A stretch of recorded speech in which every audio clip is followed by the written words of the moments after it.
You are watching Luminary Lectures. So hello everyone. आज हम पढ़ने जा रहे हैं हमारी क्लास 9th की हिंदी की क्षितिज बुक से हमारा पहला पार्ट दो बैलों की कथा। तो ये जो कहानी है ये लिखी गई है किसके द्वारा? प्रेमचंद जी के द्वारा। ठीक है, तो पहला उनका इंट्रोडक्शन पार्ट था। तो सारे चैप्टर्स के जितने भी राइटर्स हैं, जितने भी लेखक हैं, उन सब की एक इंट्रोडक्टरी पार्ट की वीडियो मैं अलग बनाऊंगी, जिससे आपको सब लेखकों के बारे में एक अच्छे से पता चल जाए। तो आइए चलिए अपना चैप्टर स्टार्ट करते हैं। चैप्टर स्टार्ट करने से पहले ये जो हमने पेजेस लिए हैं ये हमने लिए हैं एनसीईआरटी की वेबसाइट से, जो कि दोबारा से पब्लिश नहीं होने चाहिए। ठीक है, और वीडियो स्टार्ट करने से पहले आप लोग वीडियो को लाइक कर दें और शेयर कर दें, सब्सक्राइब कर दें, नीचे कमेंट कर दें। तो आइए चलिए स्टार्ट करते हैं।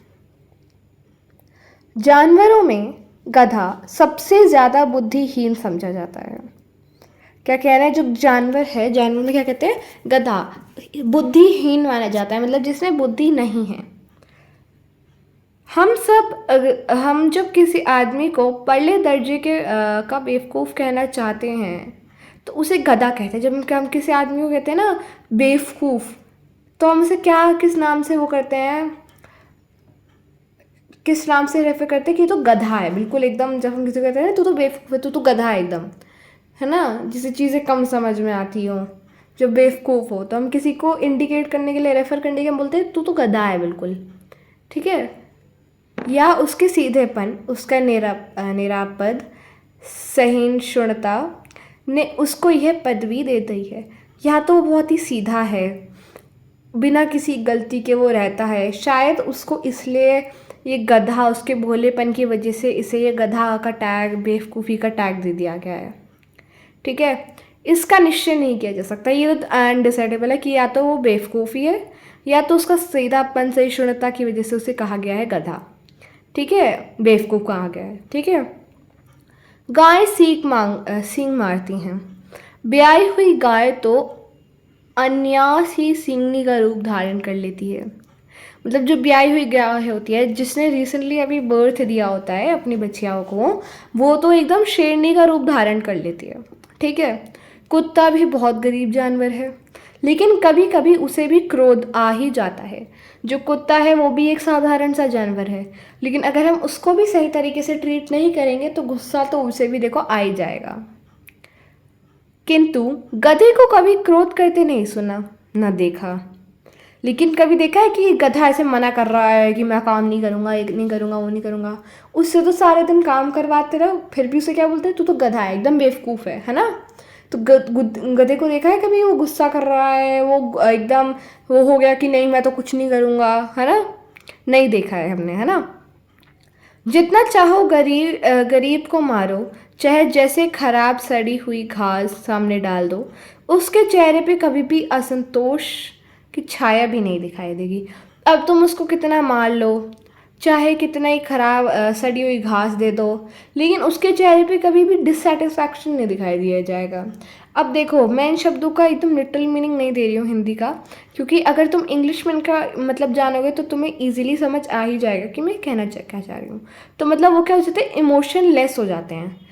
ना वो कभी खुशी में खुश दिखते हैं, ना वो गम में दुखी दिखते हैं। तो उनको कितना ही बुरी तरीके से ट्रीट कर लो, उनके चेहरे पे कभी भी डिसअपॉइंटमेंट, निराशा, हताशा नहीं रहती है। ठीक है, वैशाख में चाहे एक आध बार कुलेल कर लेता हो। वैशाख एक सीज़न होता है, उसमें चाहे एक आध बार वो एकदम एक्साइटेड हो जाए, शैतानी कर लेता हो, पर हमने तो उसे कभी भी खुश होते नहीं देखा। पर हमने उसे कभी नहीं देखा हाँ एकदम खुश हो रहा है, कूद रहा है ना? हमेशा काम करता हुआ दिखता है। कितना चाहो ये तो हो गया था। उसके चेहरे पर एक विषाद स्थायी रूप से छाया रहती है। उसके चेहरे पे हमेशा एक सिंपल सा एक्सप्रेशन एक छाया रहता है। ठीक है, सुख दुख हानि लाभ किसी भी दशा में उसे बदलते नहीं देखा। मतलब खुशी गम हर दशा में वो एक जैसा ही रहता है। ऐसे होते ना, बोलते ना मेरा मूड खराब है मुझसे बात मत करो, मैं बहुत खुश हूँ आओ मुझसे बात करो, तो उसको ऐसे नहीं देखा है। वो हमेशा सेम एकदम रहता है, कभी वो बदलता नहीं है। चाहे खुशी हो, चाहे दुख हो, चाहे उसमें ईगो हो, चाहे उसमें कुछ भी हो, वो हमेशा एक जैसा रहता है। सुख दुख ये तो हो गया था। ऋषियों मुनियों को जितने गुण हैं वो सभी उनमें पराष्ठा में पहुंच गए। जो ऋषि मुनियों के गुण होते हैं वो पहले से ही गधे में हैं, लेकिन अभी लोगों को कौन समझाए कि तुम गधे नहीं हो, तुम बहुत ही महान व्यक्ति हो। ऑल दो गधे को बेवकूफ़ी का एक रिप्रेजेंटेशन माना जाता है, लेकिन नहीं, बेवकूफ़ अगर बेवकूफ़ है तो उसे बोलो, लेकिन गधा मत बोलो। जस्ट बिकॉज उसने क्या, ऋषि मुनियों की पहले से ही सारे जो वैल्यूज़ हैं वो सब उसमें ऑलरेडी पहुंच गई हैं, ठीक है।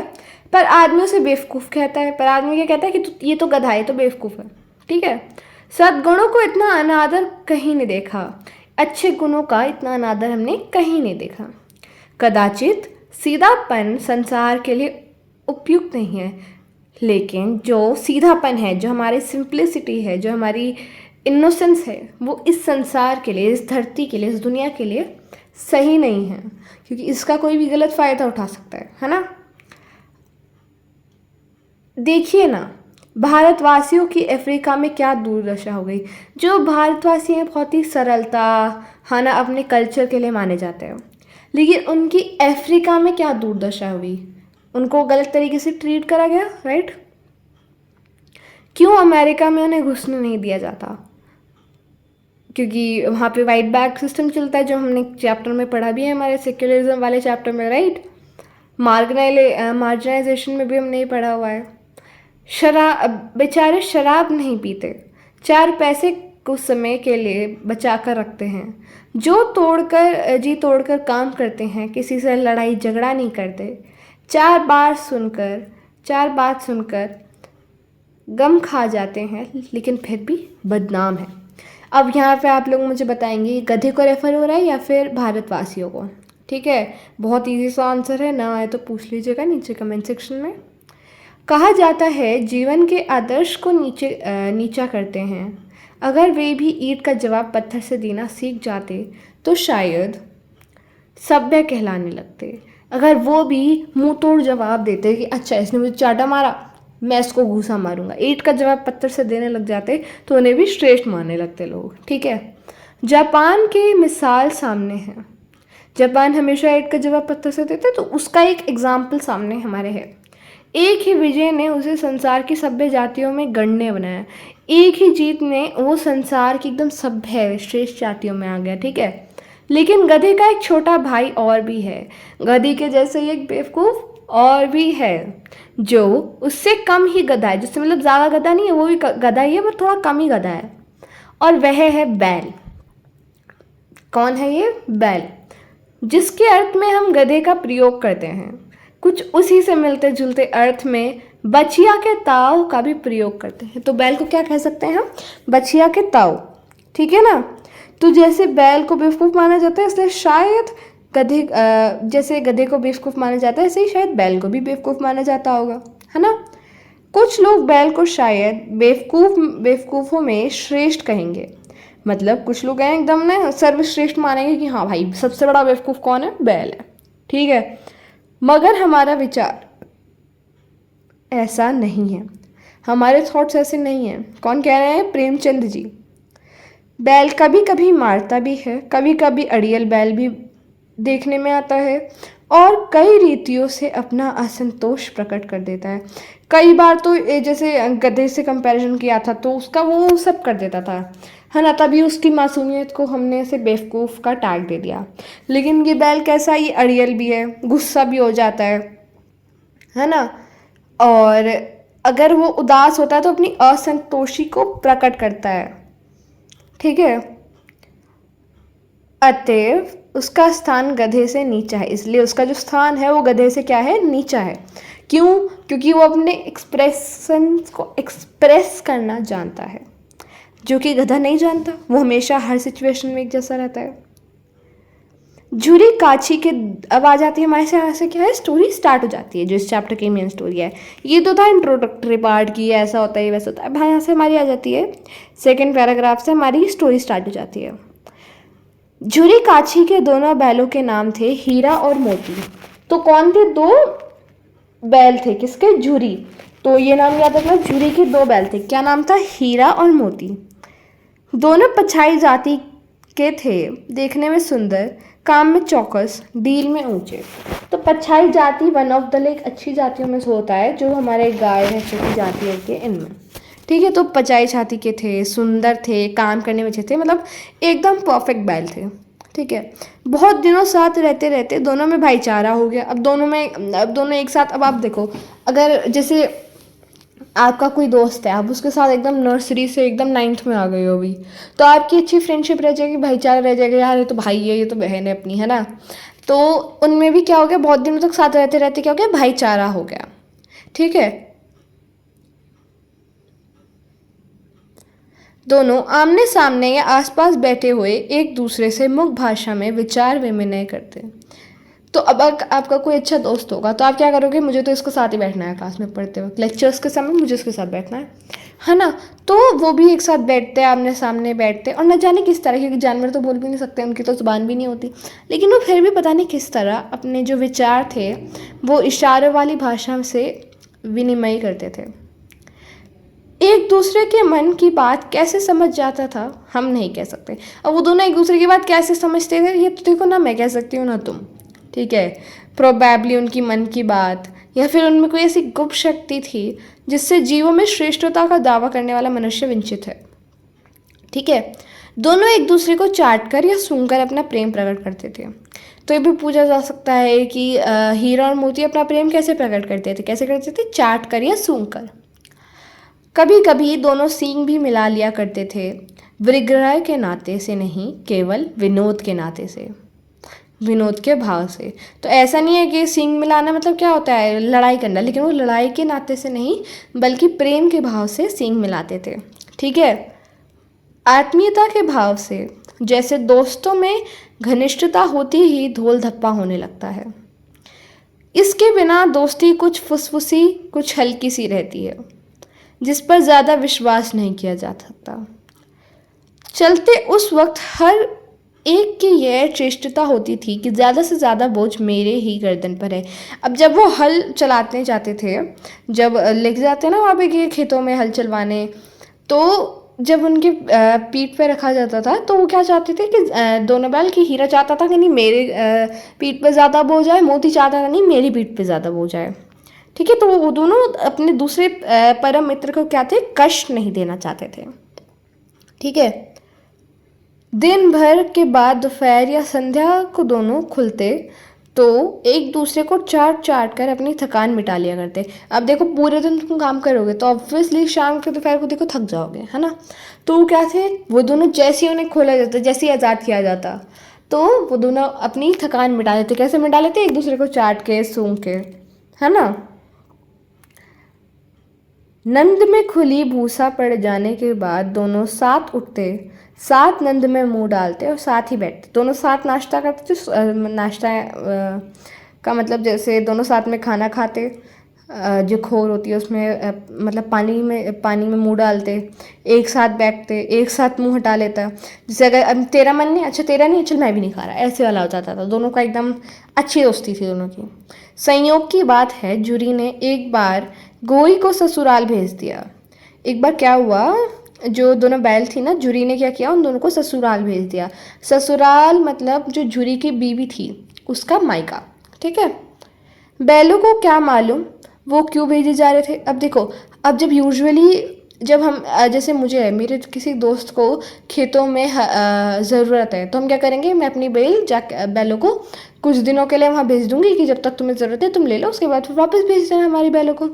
अब उन्हें क्या लग रहा था कि हमें बेच दिया है हमारे मालिक ने, झुरी ने, तो उन्हें लगा कि हमें बेच दिया है, तो मतलब वो सेटिस्फेक्शन नहीं हुआ उन्हें। लेकिन उसने क्या किया, बस कुछ दिनों के लिए भेजा था, उन्हें तो ये पता नहीं था, समझे मालिक ने हमें बेच दिया।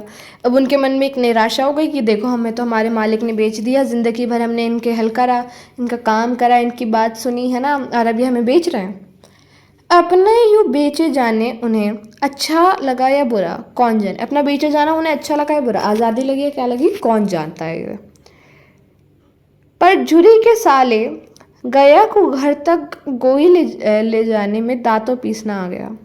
मतलब झुरी के जो साला था गए उसे हीरा मोती को ले जाने में एकदम मुश्किल पड़ गई, ले जाने में दांतों पीसना आ गया, मतलब एक मुहावरा है, ठीक है।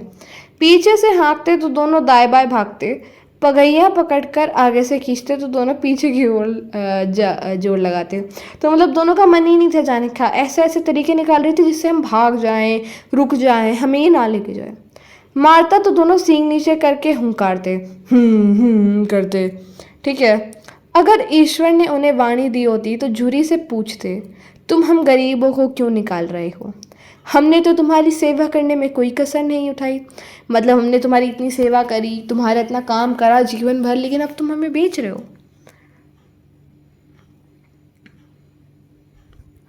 अगर इतनी मेहनत से काम ना चलता था तो और काम कर लेते। अब वो अपने मालिक से ना बहुत प्रेम करते थे, ये इस पैराग्राफ से हमें पता चल रहा है।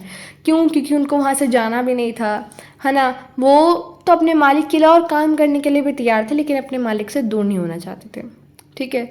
हम तो तुम्हारी चाकरी में मार जाना हमें तो तुम्हारी चाकरी में मर जाना भी कबूल था, मतलब वो तो मर भी जा सकते थे अपने मालिक के लिए। हमने कभी दाने चारे की शिकायत नहीं की, तुमने जो कुछ खिलाया वह सिर झुकाकर खा लिया, मतलब तुमने जो कुछ भी हमें खिलाया वो हमने ऐसे ही खा लिया, बिना किसी जिद के, बिना किसी आव भाव के, शांति से खा लिया। संध्या समय दोनों बैल अपने नए स्थान पर पहुंचे। दिन भर के भूखे थे, लेकिन जब नंद में लगाए गए, लेकिन जब खाने के लिए लगाया गया तो उन्होंने मुंह नहीं डाला। दोनों ने, दिल भारी हो रहा था, मतलब दुख था उनके मन में। जैसे उन्होंने अब जिसे उन्होंने अपना घर समझ रखा था वह उनसे आज छूट गया, मतलब जिस जगह को उन्होंने अपना किया, ये माई प्लेस है, ठीक है, माई होम है, उसको आज उन्हें छोड़ना पड़ गया। यह नया घर, नया गांव, नए आदमी उन्हें बेगाने से लगते, मतलब उन्हें अपनापन वहाँ पे महसूस नहीं हो रहा था। दोनों ने मुख भाषा से सलाह की कि एक दूसरे को कनखियों से देखा और लेट गए। दोनों ने अपना कुछ ऐसे देख के कुछ एक्सप्रेशन से करा और दोनों लेट गए। जब गांव में सोता पड़ गया तो दोनों ने जोर मारकर पगे तुड़ा डाले और घर की तरफ चले। दोनों ने क्या करा, जो जिस चीज़ से उन्हें बांधा गया था ना पगों से, उनको दोनों ने तोड़ दिया। पगे बहुत मजबूत थे, जो पैरों में बांधे गए थे वो बहुत ही मजबूत थे। अनुमान नहीं हो सकता कि कोई बैल उन्हें तोड़ सकेगा। देखो कोई ऐसी चीज़ लगाई जाएगी ना बैलों को बांधने के लिए जिसको वो तोड़ ना सके, तो ऐसी कोई चीज़ थी जिसको बैल तोड़ ही ना सके। पर इन दोनों में तो ऐसी कोई शक्ति थी ना कि बस भाई भागना है यहाँ से, तो उनमें तो एकदम एड़ी चोटी की पूरी शक्ति लगाई उन्होंने, तो तोड़ दिए पगे, ठीक है। जूरी प्रातः काल सोकर उठा तो देखा कि दोनों बैल चढ़नी पे खड़े। अब जूरी जब सुबह उठा तो उसने क्या देखा कि दोनों बैल चढ़नी पे खड़े हैं। दोनों की गर्दनों में आधा आधा गराव लटक रहा है, घुटने तक पांव कीचड़ से भरे हैं, मतलब दोनों एकदम किस तरीके से स्ट्रगल से वहाँ से यहाँ तक आए हैं, है ना। वो जूरी ने देखा।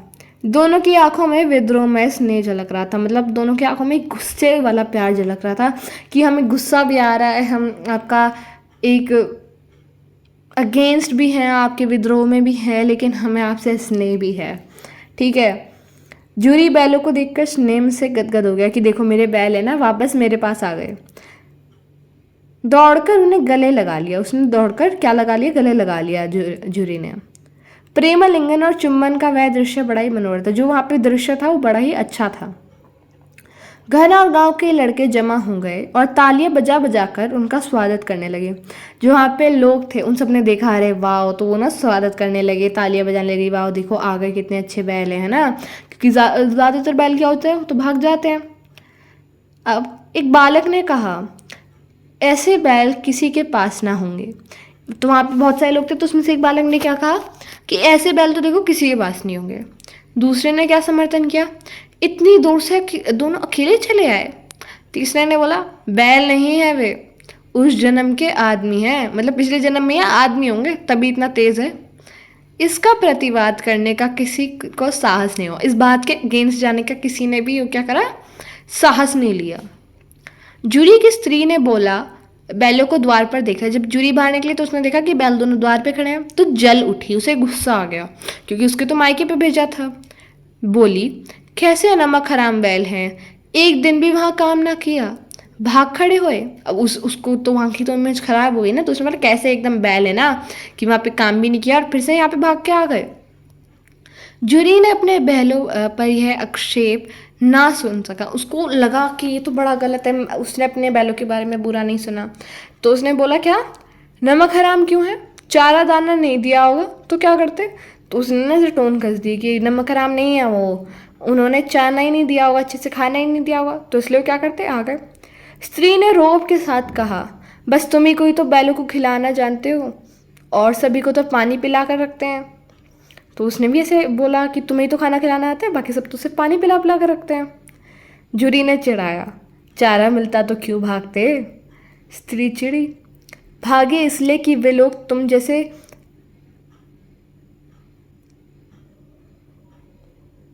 बुद्धुओं की तरह बैलों को नहीं सहलाते, बुद्धुओं की तरह बैलों को नहीं सहलाते, खिलाते, रगड़ रगड़ कर जोते भी। तो क्या था, उसे लगता था कि ये ना हमेशा ना बैलों के अगेंस्ट है।